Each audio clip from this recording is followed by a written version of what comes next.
મૌલિક વિચારોમાં લખાણ લખાઈ રહ્યું છે તેવો ભાવ આવવો જરૂરી છે. ક્લિયર? તો જાહેર જનતાના મનમાં જે વિચારો, મૌલિક વિચારો ઉત્પન્ન થઈ રહ્યા છે તે ચર્ચાપત્રની અંદર દર્શાવવાના હોય છે.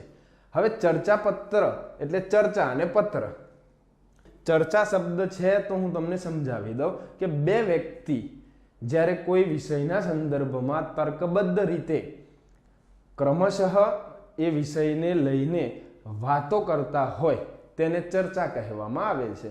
અને તે ચર્ચાને પત્રના સ્વરૂપમાં મૂકીને વર્તમાનપત્ર સુધી કે જાહેર જનતાઓ સુધી તેને પહોંચાડવી તેને ચર્ચાપત્ર તરીકે ઓળખવામાં આવે છે.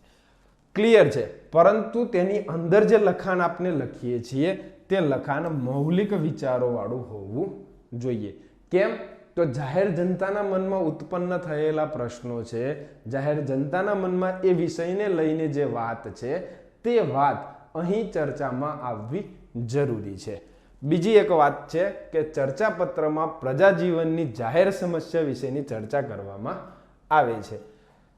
આ જે વાત છે તેને લઈને આ પોઈન્ટ્સ મૂક્યો છે કે જાહેર સમસ્યા, ઘણી બધી સમસ્યાઓ, જાહેર સમસ્યાઓ છે જેને જાહેર જનતાના સંદર્ભમાંથી કંઈક એવી વાતો, એ જે સમસ્યાઓ છે એના નિરાકરણના સંદર્ભની ચર્ચાઓ અથવા કોઈ કાયદાકીય એવી નવી કોઈ કાયદાની વાત છે જે જાહેર જનતાને સમસ્યાયુક્ત છે કારણ કે પૂરતી જાણકારી નથી, તો તેને લઈને